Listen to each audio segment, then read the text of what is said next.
Alright, this is called unit circle values, and there's going to be a lot of problems on your test that are going to be very similar to this, and you're going to get the answers because you know unit circle. So to start with, it asks, what is the sine of 300 degrees? So first thing I had to figure out is where in the wide world of sports is 300 degrees. I believe it's in the fourth quadrant. It lives 30 degrees to the right of 270, and the coordinate right there is you go over a little, down a lot, so over 1/2, down square root of 3 over 2. And so the answer to this would be negative square root of 3 over 2. Because remember, sine is the y-coordinate. Let's look over here to the right. It says the sine of negative pi. So draw my circle. Remember that when they give you a negative angle, you just travel in a clockwise rotation. So I'm going this direction, and then I go over to negative pi. This is where it is. The coordinate here, remember, is negative 1, 0. And sine is the y-coordinate, so it would just be 0. Alright, next it looks like we've got another radian measure, cosine of pi over 3.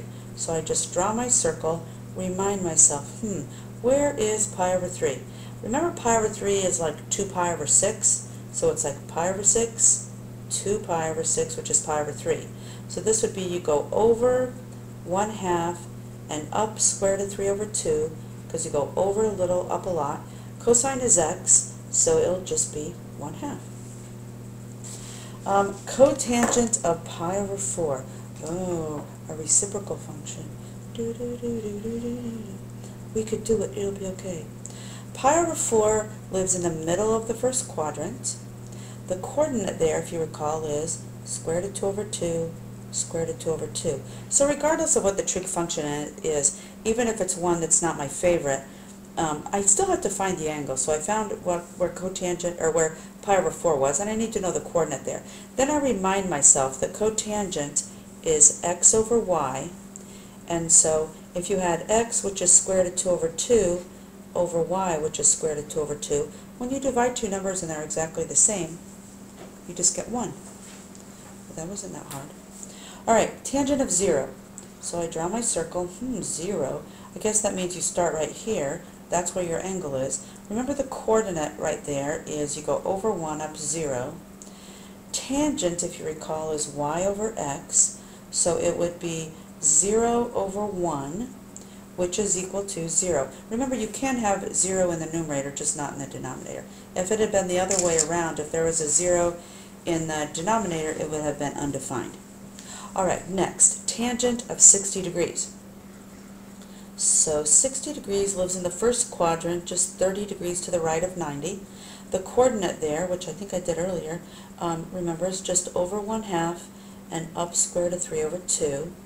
Remember that tangent is y over x, and so it would be y, which is square root of 3 over 2, divided by x, which is 1/2. Some of you are feeling faint because it's dividing fractions, but we can do it. Dividing fractions, easy as pie.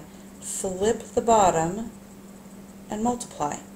So I have square root of 3 over 2 times 2 over 1. The 2's cancel, so all I have is just square root of 3 left. Ta-da! Alright, next, cosine of 150 degrees. So I have to figure out where 150 degrees lives. It lives 30 degrees north of 180, like right here. So this, you go over a lot, up a little. So over square root of 3 over 2. Remember, that's negative in the second quadrant. And I go up 1/2. And remember, cosine is the x-coordinate, so it would just be negative square root of 3 over 2. Lastly, I have the sine of 3 pi over 4. So 3 pi over 4, remember, it goes pi over 4, 2 pi over 4, 3 pi over 4. And so that would be negative square root of 2 over 2, positive square root of 2 over 2. And sine is y, so the answer would just be square root of 2 over 2.